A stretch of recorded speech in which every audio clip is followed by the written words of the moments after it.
पढ़ा था। क्यों नहीं पढ़ा था हमने क्रॉनिकल? क्योंकि उसके अंदर बेटा आपका बहुत सारी चीज़ें थी।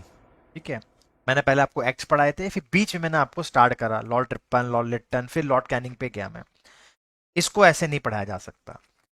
जो अभी तक हम ये समझते हैं जो मराठा एम्पायर है वो छत्रपति शिवाजी महाराज से स्टार्ट हुआ है, लेकिन ये एक बहुत बड़ा भ्रम है। जो इनके दादाजी थे, हमें वहां से इतिहास पढ़ना है, और हमें पढ़ना है कैसे मुगलों ने ट्रिक खेली, और जो मराठा साम्राज्य है वो दो पार्ट्स में डिवाइड हो गया। दो पार्ट्स में डिवाइड हो गया। हमको यहाँ से इंपॉर्टेंट नाम याद रखने हैं, और इनकी बैटल्स पेपर में आज तक आई नहीं है कि इन्होंने कौन सी बैटल कहाँ लड़ी है। बेसिकली नाम आते हैं यहाँ से कि इनका कोरोनेशन कब हुआ, इनके बच्चे क्या थे, ऐसे सवाल आते हैं। क्योंकि इन्होंने एक दो बैटल नहीं लड़ी है, अकेले बालाजी बाजीराव ने 40 बैटल्स लड़ी हुई हैं। तो आप कहाँ से उस बैटल्स को याद कर लोगे? नहीं याद कर सकते। मैंने अपनी बेस्ट ऑफ द नॉलेज से इस पीपीटी को तैयार करा, और मैंने इसको 3 पार्ट्स में डिवाइड करा है। पहला डिवाइड ये है, छत्रपति शिवाजी महाराज। दूसरा, छत्रपति शिवाजी महाराज के बाद, और छत्रपति शिवाजी महाराज के बाद पेशवा राज, कि पेशवा कैसे आए। और पेशवा के बाद मैंने पीपीटी को खत्म कर दिया। इसके बाद भी वो आगे गए हैं। मैंने बैटल ऑफ पानीपत तक पढ़ाऊंगा, थर्ड बैटल ऑफ पानीपत। उसके बाद उनका पतन होना स्टार्ट हो गया था। एक टाइम पे वो बहुत बड़ा एम्पायर था, लेकिन पतन होना स्टार्ट हो गया था। अगर आपको याद हो तो 1761 में बैटल ऑफ पानीपत हुई है, थर्ड वाली। और उस समय तो अंग्रेज अपने रेगुलेटिंग एक्ट लेकर आ चुके थे, है ना, अपने रेगुलेटिंग एक्ट वो लेके आ चुके थे। यहाँ पे हमें ये भी समझना पड़ेगा, पूरा बैकग्राउंड समझना पड़ेगा कि कैसे औरंगजेब अपनी ईगो पर ले गया इस चीज को। और औरंगजेब पूरे भारत पे राज करता था, और उसको बहुत डर था मराठाओं से। और फिर कुछ सालों बाद, लगभग 70-80 सालों बाद, मराठाओं ने पूरे भारत के ऊपर कब्जा कर लिया। कब्जा इन द सेंस अपना झंडा लहरा दिया। इवन अटक तक चले गए थे, पाकिस्तान में पड़ता है वो। ठीक है जी। तो ये छत्रपति शिवाजी की डेथ के बाद हुआ है। ठीक है, तो यहां से हम स्टार्ट करते हैं अपना। बहुत ध्यान से पढ़ना, बहुत कॉम्प्लिकेटेड स्टोरीज हैं, बट मैं बार बार उसको रिवाइज करवाता रहूंगा कि आपको समझ में आ सके। ठीक है, बहुत ध्यान से समझना। सबसे पहले आप ये नक्शा देखिए। ये नक्शा आपको ये बता रहा है, ये जो हरे वाला पार्ट आप देख रहे हो, ये मुगल एम्पायर है उस टाइम का, कितना फैला हुआ है। और जो नीचे का जो हमारा सदर्न पार्ट है, वो अपने छोटे छोटे किंगडम्स में बटा हुआ है। बहुत छोटे छोटे से किंगडम्स हैं। ठीक है जी, अभी आपको बताऊंगा, ये 6 किंगडम्स हैं, छोटे छोटे 6 किंगडम्स हैं, जो नीचे का रीजनल किंगडम बनाते हैं। ठीक है जी, इन किंगडम्स को हम पढ़ लेते हैं। ठीक है जी, ये किंगडम्स कौन कौन से हैं? ये 5 इंपॉर्टेंट किंगडम है। पहला है गोलकोंडा, बीजापुर, बिदार, बरार और अहमदनगर। तो ये 5 हैं। अहमदनगर को बोलते थे निजाम शाही, बेरार को बोलते थे इमाद शाही, बिदर को बोलते थे बारिद शाही, और बीजापुर को बोलते थे आदिल शाही, और गोलकोंडा को बोलते थे कुतुब शाही। ये जो आपका जो मुगल्स हैं, जो ऊपर बैठे हुए हैं सत्ता के अंदर, वो इतने ताकतवर थे कि बाकी किसी भी किंगडम को ग्रो करने नहीं देते थे। या तो बोलते थे आप हमारे साथ संधि कर लो, नहीं तो फिर आप हमसे लड़ लो। दो ही चॉइसेस होते थे। तो डायरेक्टली और इनडायरेक्टली ये सब उनके साथ जाकर मिल ही जाते थे फिर। अब यहाँ पर ये देखने को मिला 1518 के अंदर कि इन लोगों को मिलिट्री कमांडर मिलना बंद हो गए। मतलब जो इनको मिलिट्री को जो लोग होंगे वो मिलना खत्म हो गए। तो इन राजाओं ने क्या करा, जो हिंदू सेनापति थे उनको अपनी सेना में भर्ती करना स्टार्ट कर दिया। जो हिंदू सेनापति हैं उनको अपनी जो फौज है उसमें भर्ती करना स्टार्ट कर दिया। ठीक है जी। यहाँ पर एक अहमदनगर में जो जो राजा था, उसने अपने यहाँ पर एक मिलिट्री कमांडर को अपॉइंट करा जिसका नाम था मालोजी भोंसले। क्या नाम था? मालोजी भोंसले। और मालोजी भोंसले एक बहुत ही सक्षम सेनापति थे। उन्होंने बहुत सारे युद्ध जीते, बहुत सारे युद्ध जीते। लड़े भी इनके बिहाफ पे, अहमदनगर के से लड़े सेनापति ने। और जो उनका राजा था वो बहुत खुश हुआ इनकी ईमानदारी से भी, और इनके सेना के जो सक्षम से भी। तो Maloji rose rapidly in the service of Malik Ambar. तो उस राजा का नाम क्या था? मलिक अंबर था। और वो कहाँ का था? दक्कन सल्तनत के अंदर, जो अहमदनगर किंगडम है उसका राजा था ये। ठीक है बेटा। और उसने मुगलों के खिलाफ बहुत लड़ाइयां लड़ी। वह और उसका जो भाई था, उन्होंने बहुत सारी चीजें जीती। और राजा ने खुश होकर उसको 3 जागीर दे दी। एक दे दी वेल्लूर, जो साउथ में पड़ता था, देहरादरी और कन्नड़ा। ये तीनों जो हैं, ये छोटे मोटे टाउन्स भी दे दिए, और ये 3 तो इनको दे दी कि आप इन तीनों के ऊपर अब राज करोगे। आप यहाँ से टैक्स को कलेक्ट कर सकते हो, आपके पास है ये सारी की सारी, मालो जी के पास। तो माला जी को राजा का टाइटल दिया किसने? बहादुर निजाम शाह ने। ठीक है जी, ठीक है जी, जो कि अहमदनगर सल्तनत का क्या था? किंग था। अब ये मालो जी भोंसले के बारे में आपने पढ़ लिया बेटा, कौन थे, कोई दिक्कत तो नहीं है। अब देखिए, जब मालो जी भोंसले जब अपने किंगडम में आते हैं, नो डाउट वो हिंदू हैं, तो जो मुगल्स थे ना, वो सारे हिंदुओं को, जो हिंदू टेम्पल्स हैं उनको तोड़ देते थे, या जो बाहर से जो फॉरेनर्स आते थे वो तोड़ देते थे। तो उन्होंने क्या करा, एक टेम्पल था जिसका नाम था ग्रिनेश्वर टेम्पल, उसका जो है रिस्टोरेशन करवाया, मतलब उस जो टेम्पल का मरम्मत करवाई, उस टेम्पल को दोबारा से अस्तित्व में लेकर आए। साथ ही साथ उनकी और जो बढ़ती गई धीरे धीरे, और उनकी ताकत बढ़ती गई, तो उनको पुणे की जागीर भी मिल गई। किनको मिल गई? मालोजी भोंसले को भी उनकी मिल गई। अब क्या होता है, ये वो टेम्पल है बेटा जिसका रजिस्ट्रेशन उन्होंने करवाया था। कोई दिक्कत तो नहीं है बेटा? आगे बढ़ते हैं। अब मालो जी की शादी होती है उमाबाई से। ठीक है जी, अभी तक आप समझ गए कि मालो जी एक बहुत इंपॉर्टेंट सेनापति हैं। मुगल्स पूरे भारत पे राज कर रहे हैं, लेकिन जो डेक्कन के 5 किंगडम्स हैं उसमें से एक अहमदनगर किंगडम था, जिसमें एक हिंदू सेनापति को, एक मलिक अंबर अपने यहाँ पर सेनापति बनाते हैं। वो अपने कौशल और धैर्य से और दिमाग से बहुत आगे चले जाते हैं। उनकी शादी होती है उमाबाई से। अब इनके 2 पुत्र होते हैं, एक होते हैं शाहजी और एक होते हैं शरीफी। 2 पुत्र हैं किसके? मालो जी के 2 पुत्र क्या हैं? शाहजी और शरीफ जी, इनके 2 पुत्र हैं। अब जब वो मालो जी की डेथ हो जाती है, तो Maloji died during a battle against the Bijapur सल्तनत। अब आपको बीजापुर सल्तनत समझ में आ गया ना क्या है? वो जो 5 किंगडम्स हैं वो आपस में भी तो लड़ रहे हैं ना, जो बगल वाला किंगडम है। तो उनकी 1605 के अंदर क्या होती है? डेथ हो जाती है। और जो शाहजी होते हैं वो महज 5 साल के होते हैं। कितने साल के होते हैं? 5 साल के। देखिए, इस पूरे मराठा एम्पायर में आपको समझ में आएगा कि छोटे छोटे बच्चों को भी राजा बना दिया जाता था। ठीक है, ये पहले राजा नहीं जो 5 साल के होंगे, आगे 2-2 साल के भी राजा बनेंगे भी। तो फादर के बाद जो बड़ा पुत्र था शाहजी, उनको जो है बना दिया गया क्या? राजा बना दिया गया। अब 5 साल का बच्चा है, तो उनके जो चाचा थे जिनका नाम था विट्ठो जी, वो भी सेनापति थे, उन्होंने इसको बड़ा करा। ठीक है जी, उन्होंने इनको क्या करा? बड़ा करा। तो अब तक मैं आपको क्या समझा पा रहा हूं कि भारत में मुगल सल्तनत राज कर रही है, लेकिन डेक्कन के 5 किंगडम्स हैं वो आपस में भी लड़ रहे हैं, प्लस मुगलों से भी लड़ रहे हैं, और वो अपना एक्सपेंशन भी चाहते हैं, लेकिन उनको सेनापति मिल नहीं रहे हैं। तो उनको एक सेनापति मिलता है जो कि होता है मालो जी। अब मालो जी जो है वो बहुत अच्छा प्रदर्शन दिखाते हैं, उनको बहुत सारी जागीर भी मिलती है, और उनके 2 पुत्र होते हैं, एक होते हैं शाहजी और एक होते हैं शरीफ जी। अब देखिए भैया, ये हैं शाहजी भोंसले। अब ये 5 किंगडम्स अपने पास देखते रहना कैसे किंगडम्स हैं। इन दी 17th century, Indian military leader who served the Ahmednagar Sultanate of the Bijapur Sultanate and the Mughal Empire at various points areas। ठीक है जी। अब शाहजी को पुणे और जो जागीर उनको पहले से मिली हुई थी, क्योंकि उनके फादर को मिली हुई थी जागीर, उनको भी मिली हुई थी, जो मालो जी से आई थी उनके फादर से आई थी। ठीक है जी। अब जो शाहजी हैं वो सर्व करते हैं मलिक अंबर के पास, जो कि प्राइम मिनिस्टर होता है अहमदनगर सल्तनत का। मतलब इनका अभी पूरा का पूरा जो टाइम पीरियड है वो यहीं पर ही बीत रहा है, अहमदनगर के अंदर ही बीत रहा है। अब ये धीरे धीरे और राइज करते हैं, लेकिन मराठा और पावरफुल होते हैं, और मराठा इनके किंगडम्स को भी क्या करते हैं? अपने पास कर लेते हैं। Shahji join the Mughal forces. अब ये क्या करते हैं? उनके साथ संधि कर लेते हैं। जो ये जो किंगडम है वो मुगलों के साथ संधि कर लेता है। ठीक है जी। उस टाइम पे शाहजहां जो था वो क्या था? आपका राजा था, मुगल एम्पायर का राजा था।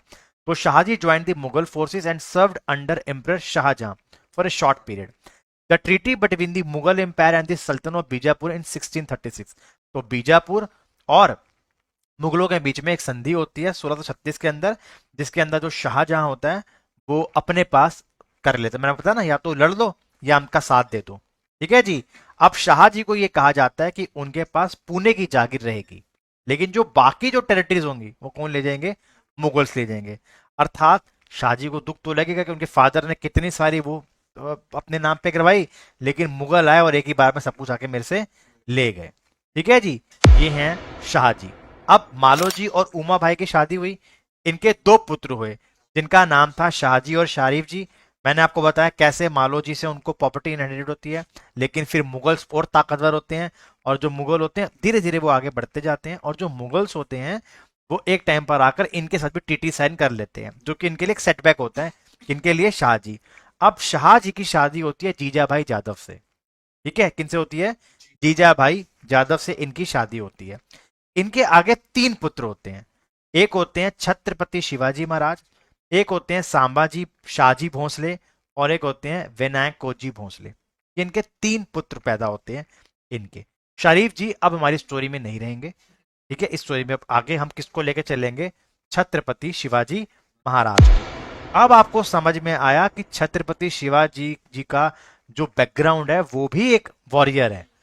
उनके जो ग्रैंडफादर हैं वो भी वॉरियर, उनके फादर शाहजी वो भी वॉरियर हैं। ठीक है जी। और उनको पुणे अभी भी उनके पास है। तो Shahji was allowed to retain his jagir in the Pune region, but was barred from living in the area as a part of Mughal Bijapur treaty. अब बहुत ध्यान से यहाँ पे समझिएगा, बहुत ध्यान से। यहां पर क्या होता है, जब ट्रीटी होती है 1636 के अंदर, तो ट्रीटी में ये होता है कि जो शाहजी हैं वो यहां नहीं रहेंगे, उनको साउथ भेज दिया जाता है। ठीक है, उनको क्या बोलते हैं, आप साउथ जाइए और साउथ में जाके आप अपना एक किंगडम बना लो, लेकिन अब यहां नहीं रहोगे, आप राज कर सकते हो यहां पर पुणे के अंदर। तो जो छत्रपति शिवाजी हैं वो वहीं रहते हैं अपनी मदर के साथ, जिनका नाम क्या होता है? जीजा भाई। जीजा भाई, उनका मदर का नाम क्या होता है? जीजा भाई। कोई दिक्कत तो नहीं है। The jagir was place under the nominal administration of son Shivaji with the subordinate of Dadoji Kondadev. अब मैं आपको बताता हूँ यहाँ पर क्या है। अब फादर को तो भेज दिया वहां पर, अब वो तो बहुत छोटे हैं, 5-7 साल के हैं, वो राज कैसे करेंगे?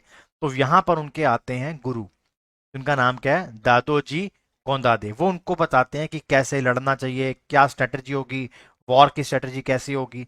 फादर अभी साउथ में है, याद रखिएगा। ठीक है, स्टोरी समझ में आ रही है, स्टोरी लाइन समझ में आ रही है। अब यहाँ पर क्या होता है, इनका जो जन्म होता है वो 1630 में होता है, और ट्रीटी कब साइन हुई है? 1636 के अंदर। तो महज ये कितने साल के होंगे? 6 साल के होंगे। अब फादर को तो साउथ में भेज दिया, तो शिवाजी शाहजी भोसले, अब शाहजी कौन है? इनके फादर है। ठीक है ना, अगर आपको याद हो तो शाहजी के फादर कौन है? मालोजी हैं। अब 19 फरवरी 1630 को इनका जन्म होता है, और दादोजी कौंदोदेव इनके कौन होते हैं? गुरु होते हैं, मेंटर होते हैं, जो उनको बताते हैं कि वॉर की स्ट्रेटजीज कैसी होंगी, वॉर कैसे जीती जाएगी, वॉर में क्या करना चाहिए और क्या नहीं करना चाहिए। लेकिन इनके फादर कहाँ पे हैं? साउथ में है, याद रखिएगा इस चीज को आप। अब क्या होता है, बहुत छोटी उम्र में इनकी शादी करवाई जाती है, जब ये 10 साल के होते हैं। ठीक है, 10 साल के होते हैं, इनकी शादी होती है रानी साईबाई से। मैं आपको जितना भी पढ़ा रहा हूँ वो हाईली इंपॉर्टेंट है, और ध्यान से सुनोगे तो ये स्टोरी समझ में आएगी, वरना नहीं आएगी। 10 साल में इनकी शादी होती है। ठीक है, लेकिन जब शादी होती है तो जीजा भाई और शिवाजी होते हैं, उनके भाई होते हैं। पापा तो उनके कहाँ पर है? साउथ में है। तो ये शादी तो हो जाती है, तो इनके फादर को बताया जाता है कि शादी होगी, तो उनको बुलाया जाता है, और एक ग्रैंड सेरेमनी करी जाती है साउथ के अंदर। ठीक है जी, साउथ में करी जाती है। आपको पता चलेगा साउथ क्यों इतना इंपॉर्टेंट है अभी इनके लिए। तो रानी साई बाई से इनकी शादी होती है। The marriage wasn't A grand affair दो। शिवाजी's mother Jijabai had the marriage rituals sanctified under her supervision in absence of her husband Shaji. अब शाहजी कहाँ पे हैं? He is in south हैं। Bhosle, since he was busy in Bangalore, so the following marriage Jijabai, Saibai and Shivaji had to leave for Bangalore to seek Shahaji blessings. तो जीजाबाई इनकी mother है, शाहजी इनके father हैं जो वहां पर हैं, और जो इनकी वाइफ है साईबाई, इनकी फर्स्ट वाइफ है। ठीक है, साईबाई जो है वो ब्लेसिंग्स देने के जाती हैं अपने ससुर जी की, देने के लिए जाती हैं। अब अब दोबारा से एक फैमिली का स्ट्रक्चर आप देख लीजिए। पहले मालोजी और उमाबाई, उनके 2 पुत्र शाहजी और शरीफ जी। शाहजी की शादी हुई जीजाभाई जादव से, उनके आगे 3 पुत्र हुए, जिनका नाम था छत्रपति शिवाजीराज, संभाजी शाहजी भोसले और विनायक भोसले। लेकिन यहाँ पर इंपॉर्टेंट पर्सनैलिटी कौन है हमारे लिए समय? छत्रपति शिवाजी महाराज। छत्रपति शिवाजी महाराज की शादी पहली जिस किससे हुई है? रानी साईबाई से। उनके 3 पुत्रियां होती हैं और एक पुत्र होता है। नो डाउट हम पुत्रियों को नहीं पढ़ेंगे, क्योंकि उस समय प्रॉपर्टी किसको इनहेरिट होती थी? राजपाट पुत्र को। तो पुत्र कौन है? संभाजी। बहुत ध्यान से सुनना, पुत्र कौन है? संभाजी। इनके जो पहले पुत्र हैं वो संभाजी हैं। अब लॉजिकली तो राजा यही बनेंगे, अब तक सब ठीक चल रहा है। राजा कौन बनेंगे? संभाजी बनेंगे। अब क्या होता है, अब थोड़ी टाइमलाइन पढ़ते हैं। इनका बर्थ होता है शिवनरी फोर्ट के अंदर। इनका छत्रपति शिवाजी का 19 फरवरी 1603 को इनका जन्म होता है। 1640 में महज 10 साल की उम्र में इनकी शादी होती है। किससे होती है? रानी साईबाई से होती है। लेकिन साल 1948 के अंदर शाहजी को अरेस्ट कर लेता है आदिल शाही। आदिल शाही कौन सी डायनेस्टी है? जो साउथ में, क्योंकि उनके फादर कहां पे इस समय? साउथ के अंदर है। The sultan of Bijapur arrested Shivaji father शाहराजी Bhosale and kept him present under the pressure of Shivaji. अब यहां पर मैंने आपको क्या बताया कि शाहजी को अरेस्ट कर लिया गया और किसके प्रेशर में करा गया? शिवाजी के। मतलब क्या ये क्या स्टोरी हुई? मैं आपको बताता हूं क्या स्टोरी है, इसको भी पूरा ढंग से समझाऊंगा। ये हैं इसके कारण, ये सारे के सारे कैसे। जब शिवाजी ने अपने होश संभाले, ठीक है, 10 साल बाद उनकी शादी हो गई थी। अब आने वाला जो टाइम पीरियड है वो शिवाजी के लिए बहुत इंपॉर्टेंट है। शिवाजी इतनी वॉर्स लड़ते थे, जो वॉर पे जाते थे वो वॉर जीत जाते थे, जो वॉर पे जाते वो जीत जाते थे। उनका पहले ये था कि मैं अहमदनगर को जीतूंगा, फिर आसपास के जितने वो बाकी जो वो हैं किंगडम्स हैं उनको जीतूंगा, और उसके बाद मैं आगे जाके मुगलों से लड़ूंगा। ये उनका एक ड्रीम था। अब वो इतनी वॉर्स लड़ रहे हैं, अब जो आदिल शाही डायनेस्टी है वो डर गई, तो उसने क्या करा, इनको अरेस्ट कर लिया, इनके फादर को, कि भाई अपने बेटे से कहो कि इतना ना लड़े। अब वो कुछ टाइम के लिए शांत हो जाते हैं, मतलब 7-8 साल के लिए वो शांत इसलिए होते हैं कि अपनी फौज को और मजबूत करूंगा और नेक्स्ट टाइम में इन सबको एक साथ ही हरा दूंगा। ठीक है जी। और इनके पुत्र का जन्म कब होता है? संभाजी महाराज का 1657 में इनका क्या होता है? जन्म होता है। ठीक है जी। अब बहुत सारे ये जिस भी वॉर पे जाते हैं उसको जीत जाते हैं। ये कैप्चर, कल्याण कैप्चर हो रहा है, ये सब वो जीत जाते हैं। अब ये देखिए कुछ इस तरीके का है। बीजापुर, गोलकंडा, तंजूर, मलाबार, मैसूर। तो जो बीजापुर जो सल्तनत है वो डिस्प्लीज्ड होती है शिवाजी से। क्यों होती है? क्योंकि वो तो जिस वॉर पे जा रहे थे उस वॉर को जीत रहे थे, समझ गए हो ना। With their vessel Shahji disowning his sons actions after a peace treaty with the Mughals and the general accepted the young Ali Adil Shah to sultan of Bijapur. और उनके फादर को क्या कर दिया? रिलीज कर दिया जाता है। मतलब मुगल्स आते हैं इनकी तरफ से और एक पीस ट्रीटी होती है, लेकिन इस टाइम तक वो शांत होते हैं और अपनी फौज को और मजबूत करते हैं। कौन?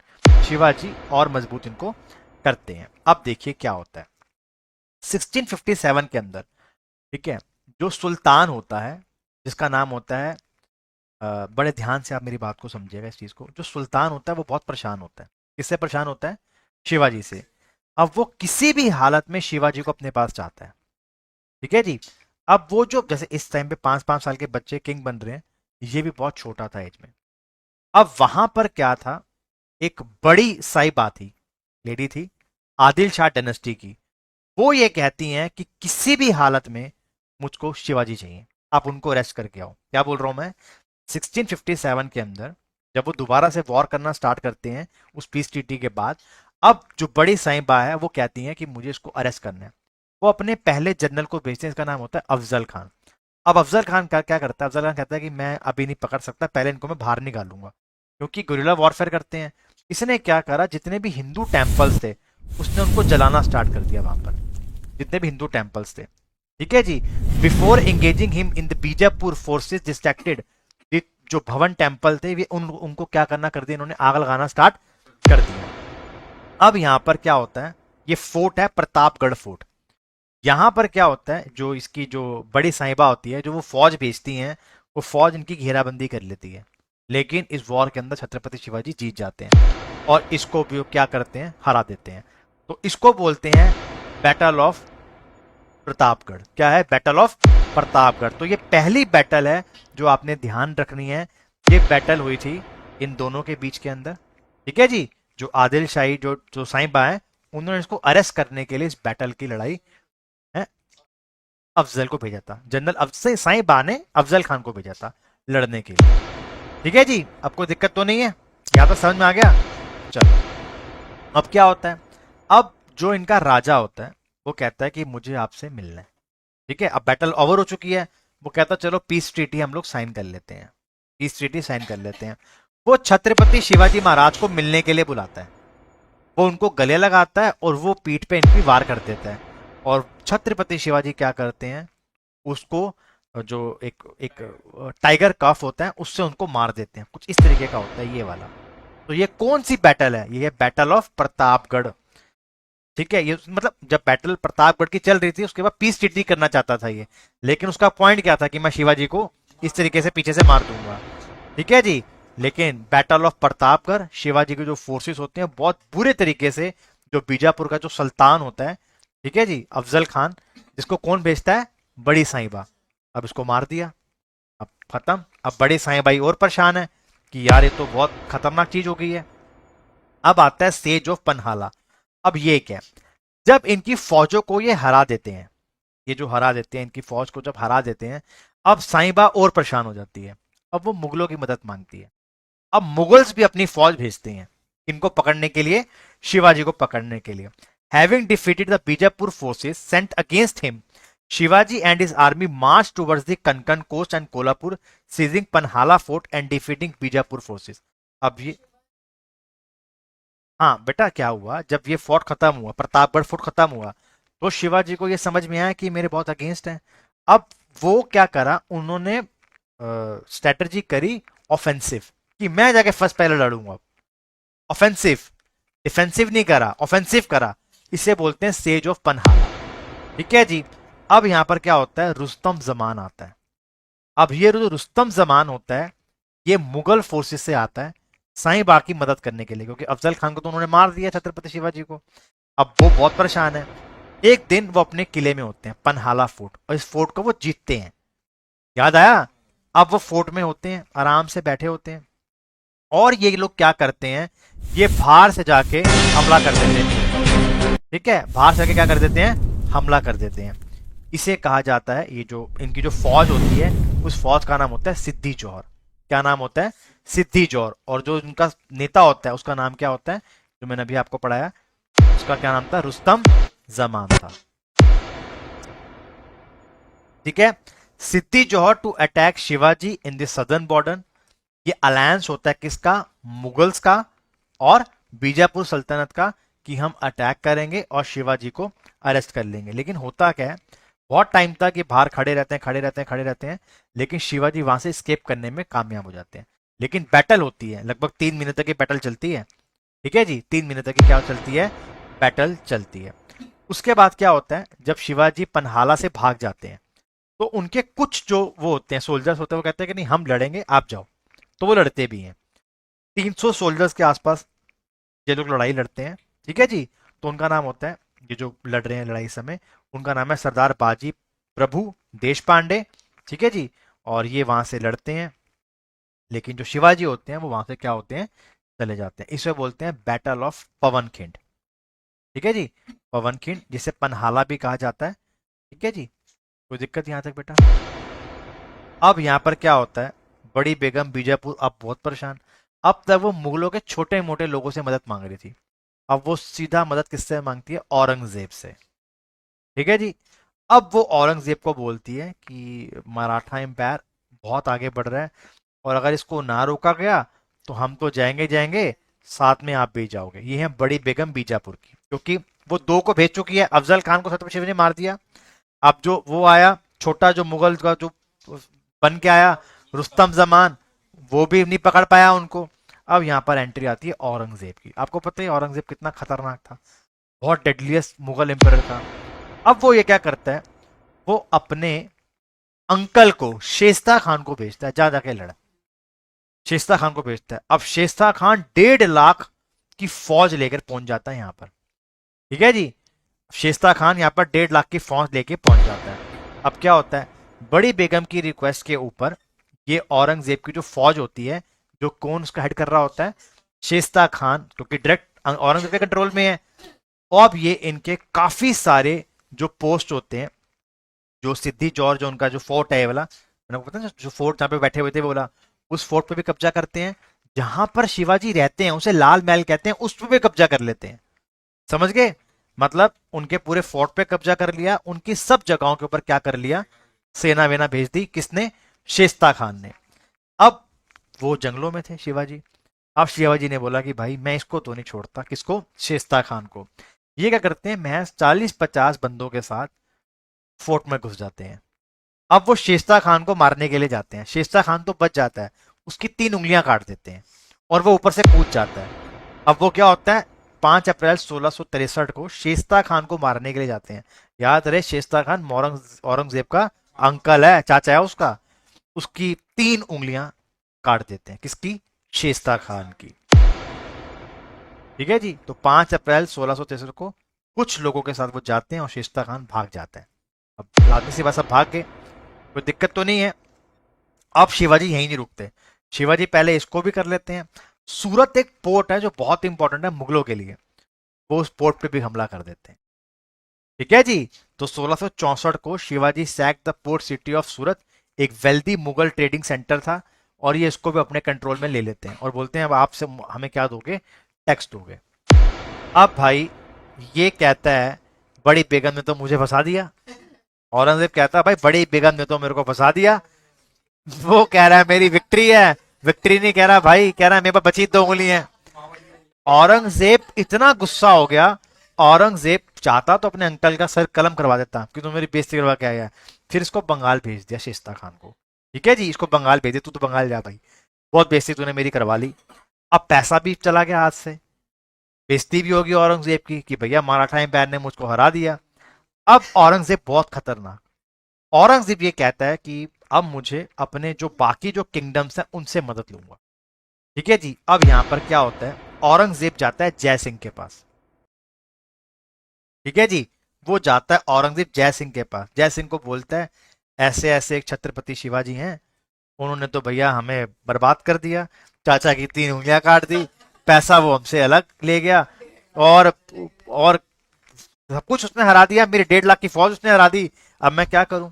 जय सिंह कहता है कोई बात नहीं, मैं पास का किंगडम है मेरा, मैं लड़ता हूं। अब यहां पर लड़ाई होती है किसकी, जय सिंह और छत्रपति शिवाजी की। ये बैटल बहुत लंबी चलती है, और छत्रपति शिवाजी इस बैटल को पता चलता है कि मैं बैटल नहीं जीत पाऊंगा, ये बैटल मैं नहीं जीत पाऊंगा। ठीक है जी, बैटल मैं नहीं जीत पाऊंगा। अब यहां पर क्या होता है, वो कहता है ठीक है शांति की ट्रीटी साइन कर ले। शिवाजी को बोला नहीं, अब ट्रीटी साइन कर ले, ध्यान से सुनना बेटा, ध्यान से सुनना, इसे बोलते हैं ट्रीटी ऑफ पुरंदर। अब पुरंदर क्यों नाम इसका पड़ा, पुरंदर वो फोर्ट था, क्या था वो, फोर्ट था, पुरंदर फोर्ट था। जय सिंह जाता है, जय सिंह कहता है 11 जून 1665 को बोलता है कि आप हमारे साथ ट्रीटी साइन कर लीजिए, अब आप मुगलों के अंडर काम करोगे, जैसे मैं कर रहा हूं आप भी करोगे, साथ में आपके 23 फोर्ट हमें चाहिए। अब शिवाजी क्या कहेंगे, शिवाजी कहेंगे ठीक है भाई कोई बात नहीं ले ले यार। ठीक है जी, अब 12 अपने पास रखे, 23 फोर्ट चलेगा किसके पास, मुगलों के पास। ये नंबर याद रखिएगा, पेपर में बेटा पूछेंगे।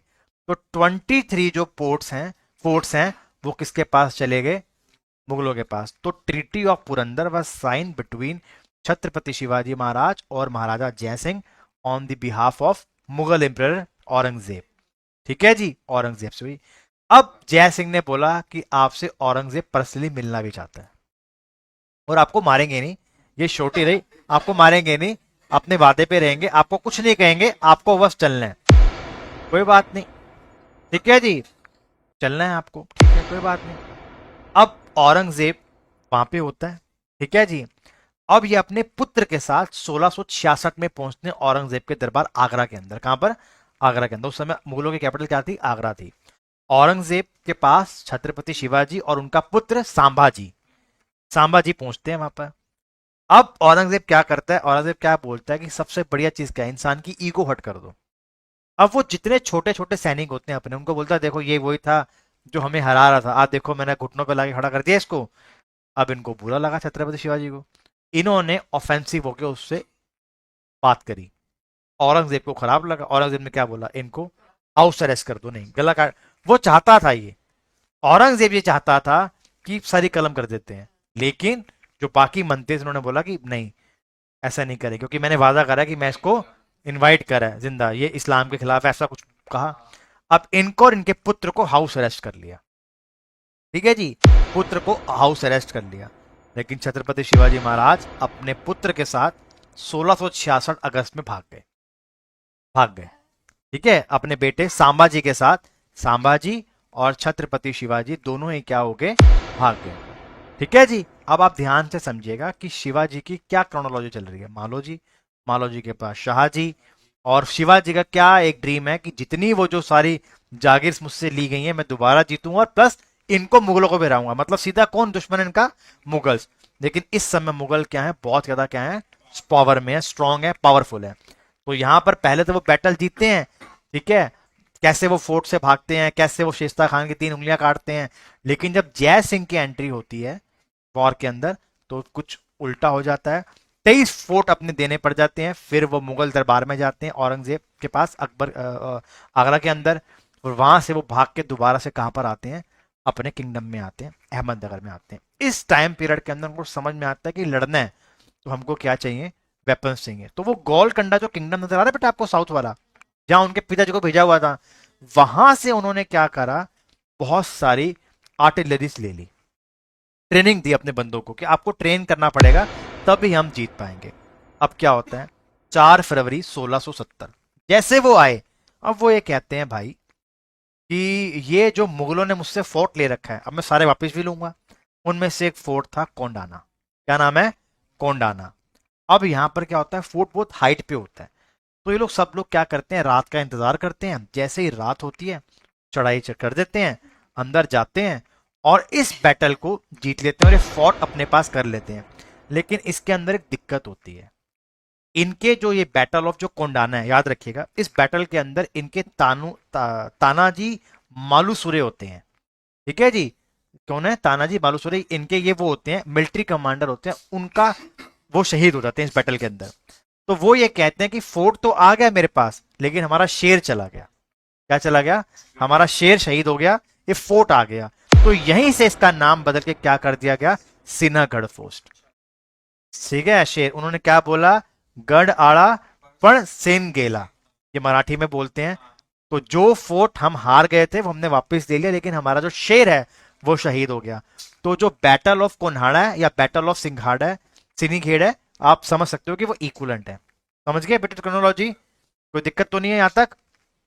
अब क्या होता है, अब क्या होता है, इनकी वाइफ की डेथ हो जाती है, जो जीजा भाई होती है, 1659 में उनकी डेथ हो जाती है। अब वो अपनी सेकंड शादी करते हैं सोराबाई से। उनको एक पुत्र होता है 1617 के अंदर, उनका नाम है राजा राम। ठीक है जी। अब साईं भाई पहली बेबी थी, उनका पुत्र कौन था, सांबा जी, जो औरंगजेब के पास भी गया था। उसने देखा कि मेरे फादर कितने बड़े वॉरियर हैं, लेकिन राजा राम तो अभी भी पैदा हुआ है। ठीक है जी। लेकिन उसकी मदर कौन है, सोराबाई। तो मैं कह सकता हूं कि जो सोराबाई है वो स्टेप मदर है सांबा जी की। ठीक है जी, कोई प्रॉब्लम नहीं, कोई दिक्कत नहीं यहां तक तो समझ में आ रहा है यहां तक ना बेटा। अब क्या होता है, अब वो और बैटल्स लड़ते हैं। Shivaji at that time sent Sambhaji with general Pratap Gujjar, मतलब जो प्रताप गुज्जर होता है वो जाता है और बहुत सारी और लड़ाइयां लड़ते हैं मुगलों के खिलाफ, जीतते जाते हैं, क्योंकि वो सांबाजी को अपना नेक्स्ट वॉरियर बना रहे हैं। जिस बैटल में जाते हैं उस बैटल में जीत जाते हैं, जिस बैटल में जाते हैं उस बैटल में जीत जाते हैं। औरंगजेब कुछ टाइम तक बोलता है कि ठीक है बीजापुर का कंट्रोल भी आप ले लो, मराठाओं को बोलता है, ठीक है ना, क्योंकि वो बाकी जगह वो तो बिजी है ना। तो वो कहता है कुछ समय के लिए आप देख लो आपको क्या करना है। हार तो नहीं मानता वो, अभी हार नहीं मानेगा अभी। ठीक है जी। अब क्या होता है, बाय टाइम वो उनको लगता है कि अब वो टाइम आ गया है कि जब मैं अपना क्या करूंगा, राज्य अभिषेक करूंगा। अब वो क्या करते हैं, अभी तक वो जो बैटल लड़ रहे हैं वो किसी किंगडम के लिए नहीं लड़ रहे हैं। ठीक है जी। अब वो अपने जो उनकी कैपिटल होती है रायगढ़ फोर्ट के अंदर 6 जून 1674 को अपना राज्य अभिषेक करते हैं। लेकिन प्रॉब्लम क्या होती है, पंडित उनके खिलाफ होते हैं, जो ब्राह्मण जो समाज होता है वो कहता है कि नहीं हम नहीं करेंगे आपका राज्यभिषेक, कुछ प्रॉब्लम होती है उसमें हम नहीं जाएंगे। तो वो वाराणसी से एक स्पेशल पंडित लेके आते हैं अपने राज्यभिषेक के लिए, जिनका नाम होता है गंगा भट्ट।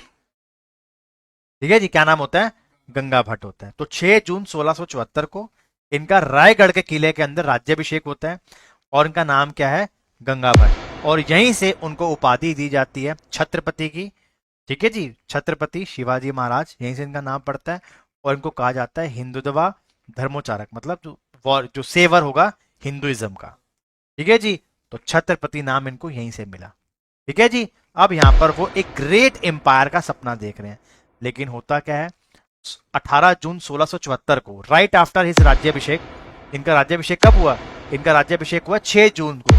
ठीक है, और 18 जून को इनकी जो मदर होती है जीजा जीजा भाई, उनकी मृत्यु हो जाती है, उनकी डेथ हो जाती है। ठीक है। अब यहां पर क्या होता है, 1674 के अंदर जो मराठा होते हैं और ताकत में आ जाते हैं और वो साउथ तक पहुंच जाते हैं। ये है उनका नक्शा। ये जो ऑरेंज वाला किंगडम आप देख रहे हो, ये सब किसके हाथ में आता है? मराठाओं के हाथ में आ जाता है अंडर शिवाजी। अब आपको पता चलेगा पूरा झंडा ही ऑरेंज होने वाला है, पाकिस्तान अफगानिस्तान तक पूरा ऑरेंज हो जाएगा झंडा धीरे धीरे। ठीक है जी। तो शिवाजी 1674 तक अटैक करते हैं, जीतते हैं, अटैक करते हैं, जीतते हैं, और ये गुरिल्ला वॉरफेयर में एक्सपर्ट होते हैं। क्या होते हैं? गुरिल्ला वॉरफेयर में क्या होते हैं? लेकिन 3 अप्रैल 1680 को शिवाजी की मृत्यु हो जाती है। ठीक है जी। तो 6 साल के बाद, हाँ 50 साल की उम्र में, शाबाश, बिल्कुल 50 साल की उम्र के अंदर उनकी 3 अप्रैल 1680 की मृत्यु हो जाती है। अब क्या होता है, अब हम समझते हैं, जब छत्रपति शिवाजी महाराज पावर में थे, जब वो अपना कोरोनेशन करते हैं 1674 में 3 जून को, है ना, वो करते हैं, तो वो कहते हैं कि अगर हमें सिस्टम चलाना है तो हम ऐसे काम नहीं कर सकते, हमें किंगडम बनाना पड़ेगा जैसे बाकी किंगडम्स हैं, और हम लोगों को उसी तरीके से काम करना होगा। सारा डिसीजन कौन लेगा? छत्रपति।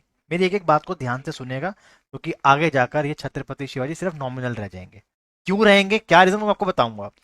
ये अष्ट प्रधान का एक सिस्टम लेके आते हैं, 8 मंत्रियों का एक मंडल लेकर आते हैं। उस मंडल में क्या होता है, सबसे पहले आते हैं पेशवा, जिसे प्रधान कहा जाता है, पंत प्रधान बोला जाता है, और वो प्राइम मिनिस्टर होते हैं। ठीक है जी। पंत प्रधान होते हैं, पेशवा होते हैं, ठीक है, सबसे इंपॉर्टेंट पर्सनैलिटी ये है। उसके बाद आता है अमत्य, जिसे मुजुमदार बोलते हैं, वो होता है फाइनेंस मिनिस्टर। आपसे ऐसे सवाल पूछेंगे, मुजुमदार कौन था? Finance minister. फिर आते हैं बेटा सेक्रेटरी, जो सचिव होते हैं, जिनको बोलते हैं शुरू नवासी, शुरू नवासी। फिर आता है सुमंत, सुमंत कौन होते हैं? फॉरेन मिनिस्टर, जिनको दाबड़ी का नाम भी दिया जाता है। फिर आते हैं वक्का नवीस, ये इंटीरियर मिनिस्टर है, लाइक अ होम मिनिस्टर। फिर आते हैं सरे नौबात, ये सेनापति होते हैं, सरे नौबात। फिर आते हैं न्यायाधीश, ये चीफ जस्टिस होते हैं। और होते हैं पंडित आरो, ये हाईएस्ट प्रीस्ट होता है। मतलब उन्होंने उस टाइम के अंदर अपना एक मंत्रिमंडल बनाया पूरा का पूरा। ठीक है, लाइक ए मोनार्की। जैसे इंग्लैंड में क्या थी उस समय, मोनार्की तो थी, किंग राज करता था, बाकी उसका तो प्रधानमंत्री होते थे, लाइक दैट। तो ये 8 आपसे पूछ सकते हैं कि क्या क्या, क्योंकि आगे जाके पेशवा जो है सब ड्यू कर देगा पावर ऑफ छत्रपति को। ठीक है जी। अब इनकी डेथ हो चुकी है, 1680 में इनकी डेथ हो गई थी। मैं आपको बता रहा हूँ कि इनका एडमिशन कैसे था। दूसरा वो क्या करते थे, एक वो बहुत अच्छी चीज है, क्या, जो पहले जो बनते हैं पेशवा, उनका नाम क्या है? तो जो पहले पेशवा थे उनका नाम था मारोपान त्रिम्बक पिंगले। आपने पिंगले से इसको याद करना है। तो जो फर्स्ट वो थे, ठीक है जी, ये फर्स्ट थे बेटा, वो कौन आपके पेशवा थे। ठीक है जी। अब बढ़ते हैं गमनी कवा। गमनी कवा क्या होता है? ये लोग ना गोरिल्ला वॉरफेयर करते थे। मतलब क्या, अब मान लो जो मुगल्स हैं वो आ रहे हैं लड़ने के लिए महाराष्ट्र के अंदर या पूरे एरिया के अंदर आ रहे हैं। अब उनको जंगलों कुछ पता नहीं है, तो जैसे वो रात में जंगलों में रेस्ट करते थे, जाते थे, छापा मारयूद करते थे। ठीक है जी। इसी कला को बोलते हैं मराठी के अंदर गामनी कवा। तो Shivaji was the pioneer of the guerrilla warfare. ठीक है जी। इनको है ना बहुत आसान है। आज आप देख लो, हमारा जो नक्सलाइट सीन है सब जंगलों में घुसे पड़े हैं। भारत इतनी स्ट्रांग आर्मी लेके बैठा तब भी कुछ नहीं कर पा रहा। अब ये तो है ना कि पूरी एयरफोर्स लगा देंगे वहां पर, तो ह्यूमन राइट्स खराब होते हैं। समझ रहे हो ना। अब आते हैं फादर ऑफ इंडियन नेवी। इनको फादर ऑफ इंडियन नेवी इसलिए कहा जाता है बेटा, इनके टाइम पीरियड के अंदर पूरी जो कोंकण कोस्ट है, पता नहीं कितने फोर्ट्स बनवाए उन्होंने, कितने फोर्ट बनवाए हैं, कुछ कह नहीं सकते हैं। 500 तो वॉरशिप्स थे इनके पास उस टाइम पे, 500 वॉरशिप्स थे उनके पास। अमेरिका के पास आज भी 400 प्लस है, उस टाइम पे इनके पास 500 वॉरशिप्स थे। और पूरी जो कोंकण कोस्ट है उसमें बहुत पावरफुल थे, इसलिए इंडियन नेवी जो है इनको अपना फादर मानती है। ठीक है। ये जो पुर्तगाली हैं सब इनके आगे सरमस्तक थे, पैरों के ऊपर गिरे होते थे छत्रपति शिवाजी महाराज के। इतने पावरफुल वो व्यक्ति थे, बहुत पावरफुल व्यक्ति थे। अब उसके बाद क्या था, उस टाइम पे ना पर्शियन लैंग्वेज इस्तेमाल होती थी, क्योंकि मुगल पर्शियन लैंग्वेज इस्तेमाल करते थे, फारसी। तो इन्होंने क्या बोला कि हम मराठी में बात करेंगे, और संस्कृत और मराठी हमारी ऑफिशियल लैंग्वेज होगी, लेकिन जो हमारा वो होगा, जहां हम बैठेंगे सब लोग मंत्रिमंडल, वो सब किस पे? मराठी में। तो उन्होंने प्रमोशन करा मराठी और संस्कृत का। ठीक है जी। अब शिवाजी को ना माउंटेन रेड भी कहा जाता था औरंगजेब के द्वारा। माउंटेन रेड मैंने आपको बताया था ना, जब वो फोर्ट को लड़ने के लिए गए थे, वो रात को चढ़े थे, that is mountain fort, mountain rat का उनका दर्जा दिया गया। तो गुरिल्ला वॉरफेयर में बहुत तगड़े थे। सिनीगेट फोर्ट है ना, तो ये फोर्ट में जब वो गए थे, तो ये थे हमारे पास कौन, हमारे Chhatrapati Shivaji right after his death. अब हम पढ़ते हैं, तो छत्रपति शिवाजी की फैमिली स्ट्रक्चर आपको समझ में आ गया।